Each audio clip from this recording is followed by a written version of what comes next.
Hola con todos, el tema de este video es hepatitis autoinmune. Voy a abordar la fisiopatología, las manifestaciones clínicas, evaluación diagnóstica y tratamiento. Para el desarrollo de no solo la hepatitis autoinmune, sino el resto de las enfermedades autoinmunes, hay algunos factores que se ha visto son importantes para el desarrollo de estas enfermedades, entre los cuales se encuentra la predisposición genética y factores ambientales desencadenantes. Entre los factores ambientales desencadenantes conocidos que pueden estar asociados al desarrollo de hepatitis autoinmune están las infecciones virales, como por ejemplo el sarampión, las hepatitis virales, herpes simple, varicela zoster, citomegalovirus y Epstein-Barr. Hay fármacos que de igual manera se han asociado al desarrollo de hepatitis autoinmune, aunque en el caso particular de estos fármacos, se ha visto que cuando se inicia la ingesta de los mismos, va a haber elevación de inmunoglobulinas y positividad de los anticuerpos característicos de la hepatitis autoinmune. Pero asimismo, la descontinuación de estos fármacos en ocasiones va a dar lugar a que el cuadro cese, a que estos marcadores desaparezcan. Y entre los fármacos asociados van a estar metildopa, nitrofurantoína, diclofenaco, minociclina, estatinas y oxifenisatina. Se ha visto que puede haber una posible asociación entre el desarrollo de hepatitis autoinmune y un antecedente de vacunación.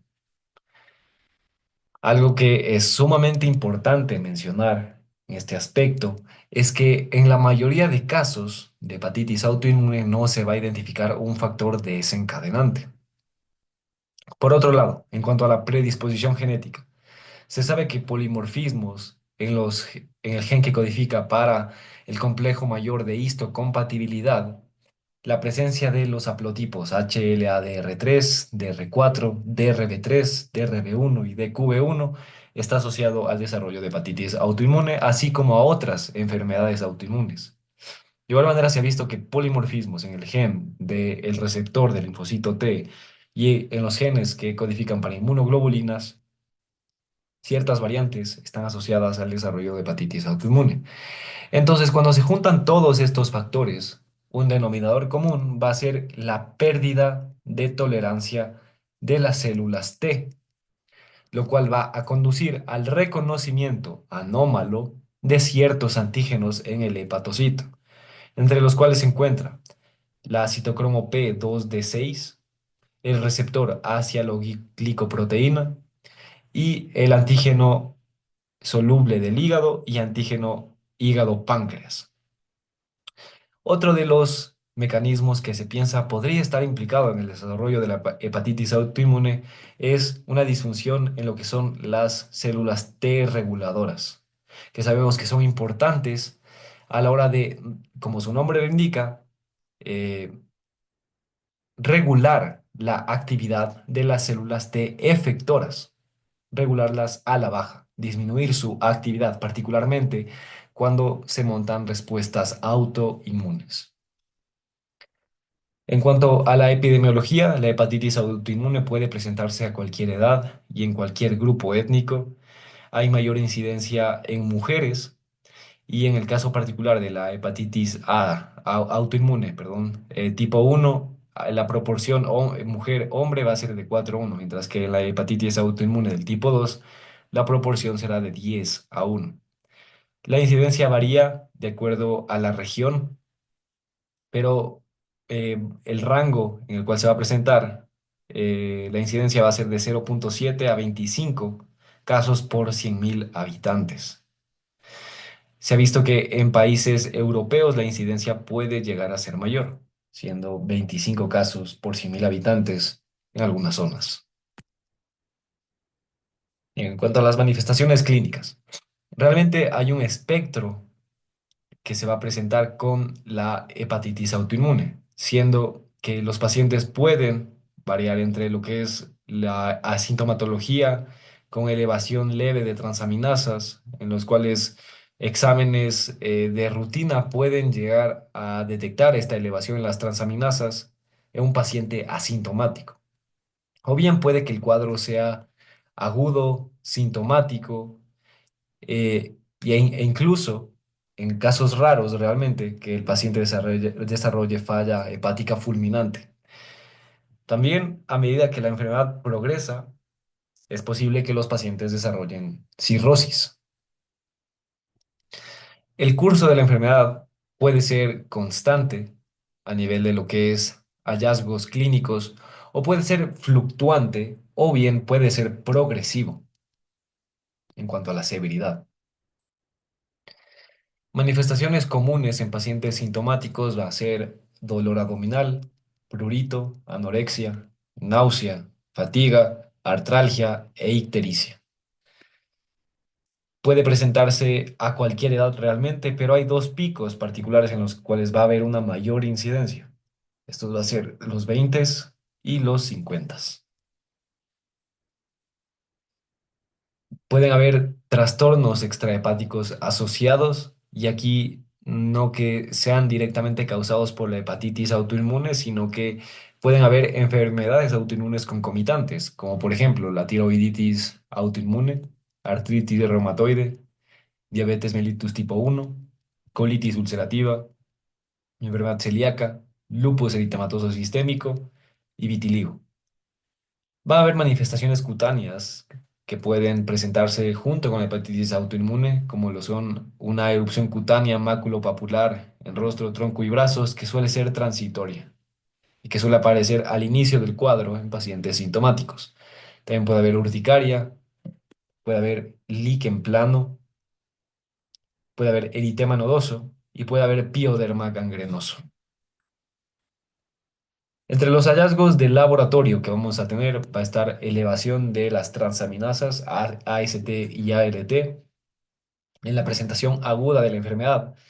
La elevación puede exceder 10 a 20 veces el límite superior de lo normal, que recordemos ronda los 30 a 35 unidades internacionales por litro. Y el índice de fosfatasa alcalina, AST, usualmente va a ser menor a 1 a 5. Es decir, el segundo número puede exceder el 5. En la presentación crónica, las elevaciones no van a ser tan considerables. Podemos tener elevaciones de 1,5 a 5 veces el límite superior de lo normal y un índice fosfatasa alcalina AST de 1 a 2. En cuanto a las gamma globulinas, sabemos que en hepatitis autoinmune es característico que se eleven, particularmente IgG. IgA e IgM suelen estar normales o, como vamos a ver en pacientes pediátricos, pueden llegar a estar bajos. Y algo que vamos a ver en la electroforesis es que la elevación de las inmunoglobulinas, de las gamma globulinas, va a ser debido a una elevación policlonal. Es decir, no va a ser como por ejemplo en el mieloma múltiple que vemos un pico, sino que va a ser de distribución más amplia, ya que son varios tipos de anticuerpos. No van a ser monoclonales. En los hallazgos de imagen realmente no hay mucho que decir, ya que no hay hallazgos característicos y de forma rutinaria no suelen obtenerse imágenes para la evaluación de la hepatitis autoinmune. En cuanto a la histología, algo que tienen que llevarse a sus exámenes, sí o sí, es la palabra, o más bien, el hallazgo histológico de hepatitis de interfase, que es la presencia de este infiltrado linfoplasmocitario predominantemente, recuerden, linfoplasmocitario, linfocitos y plasmocitos, a nivel de lo que es esta zona de la interfase, ya que es la zona que divide o que limita el espacio portal, donde está la triada portal, del parénquima hepático. Bien, entonces vamos a tener disrupción en estas placas limitantes. Nos van a dar este aspecto, por ejemplo, que podemos ver aquí a la derecha, este aspecto de mordedura. Suele ser en la histología normal más regular este espacio de la placa limitante, pero aquí vemos como el infiltrado va avanzando en este patrón. Puede haber colangitis destructiva y no destructiva, aunque cuando hay presencia de colangitis y granulomas, vamos a sospechar de cirrosis biliar primaria o de sarcoidosis.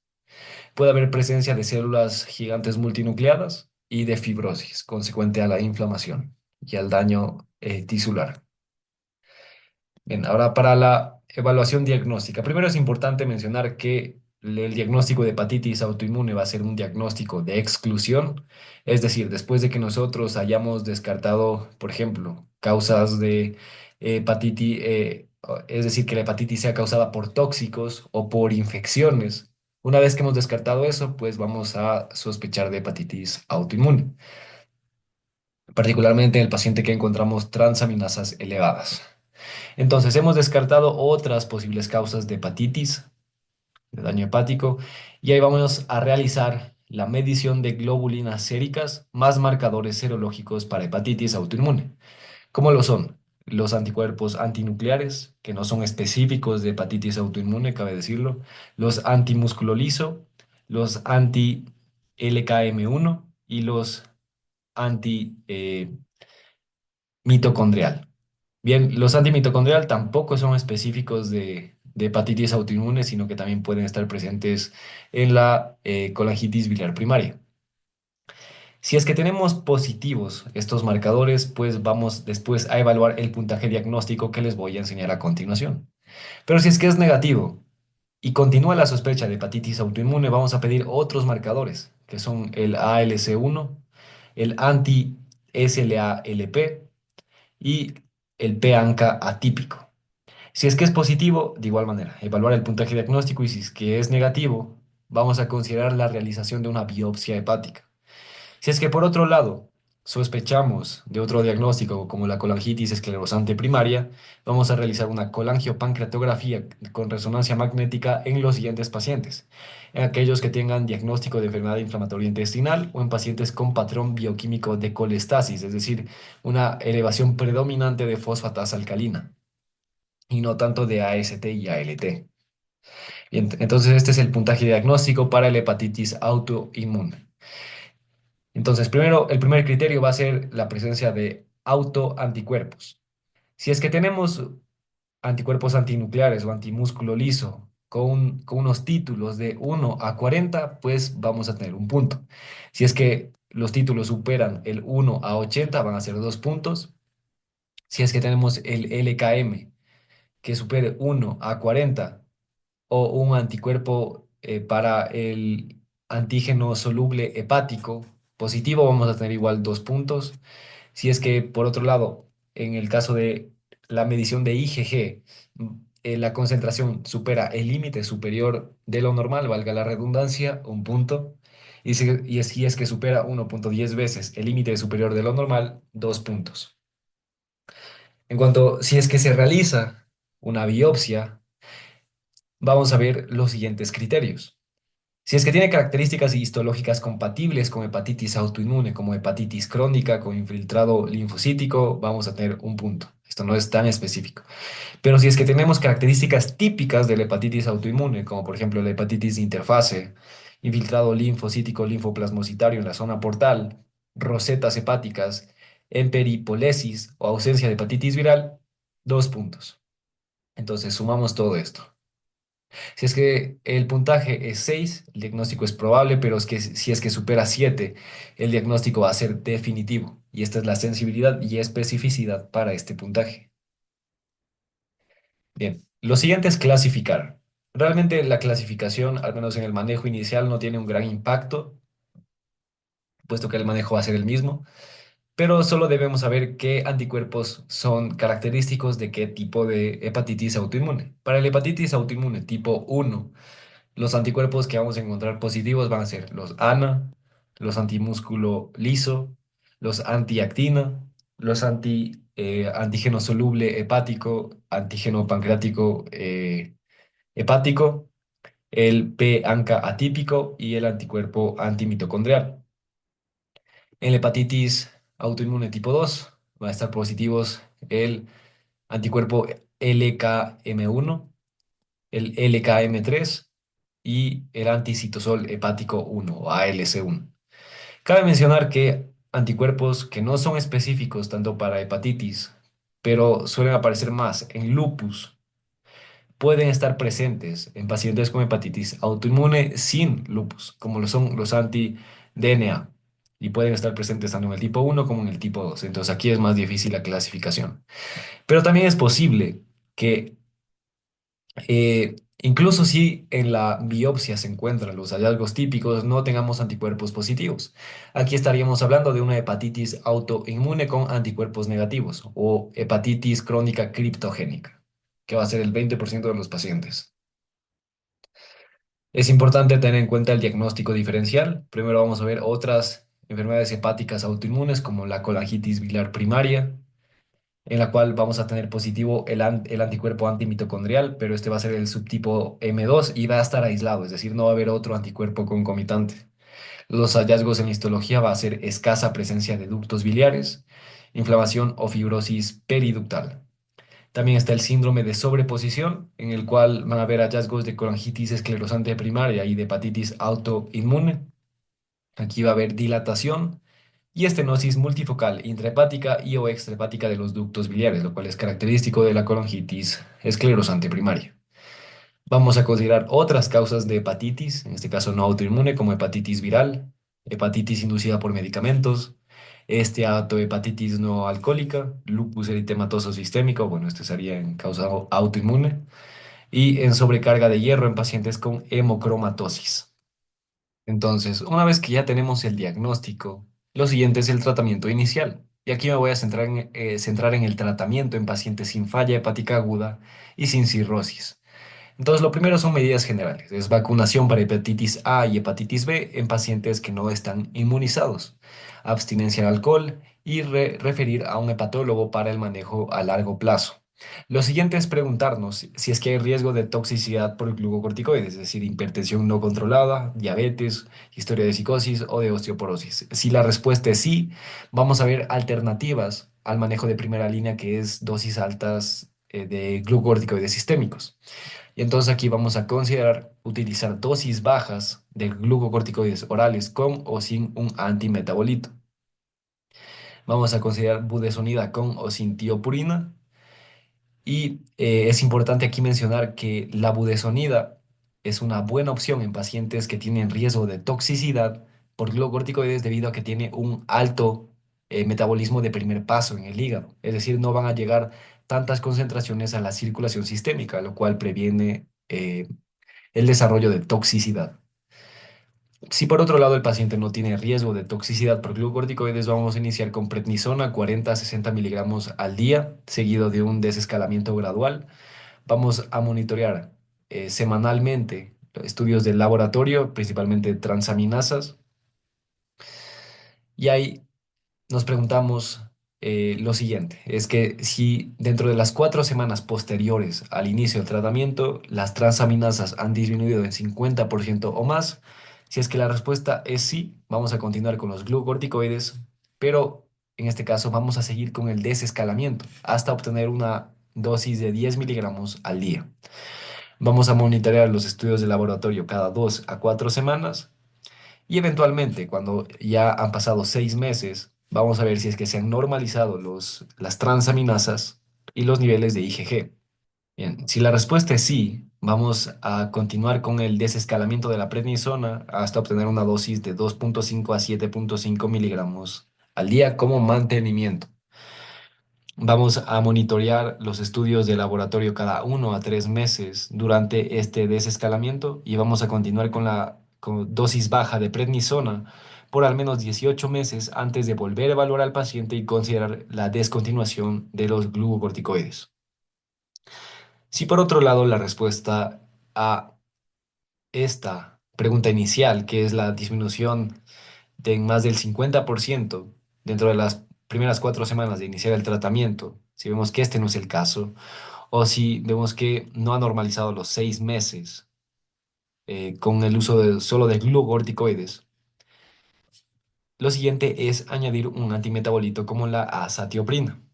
Vamos a continuar con el desescalamiento de glucocorticoides y vamos a monitorear los estudios de laboratorio una vez a la semana por 4 semanas y de ahí 2 a 4 semanas. Volvemos a los 6 meses. Se han normalizado las concentraciones de transaminasas y los niveles de IgG? Si es que la respuesta es sí, vamos a continuar con el desescalamiento de los glucocorticoides hasta descontinuarlos. Aquí la terapia de mantenimiento va a ser la azatioprina. Y vamos a monitorear los estudios del laboratorio cada 1 o 3 meses durante el desescalamiento de los glucocorticoides.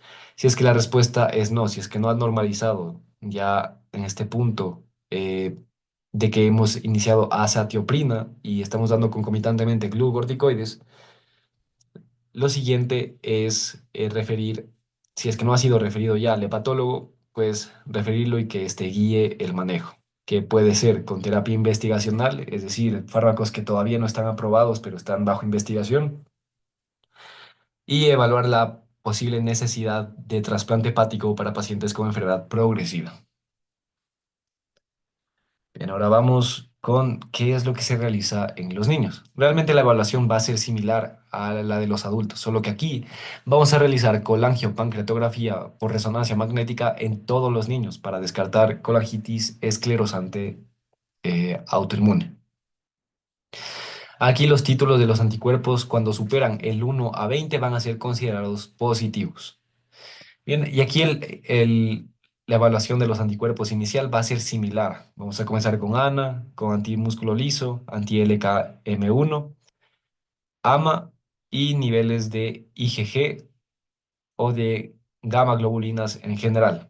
Y aquí, como les mencioné antes, puede haber niveles bajos de IgA.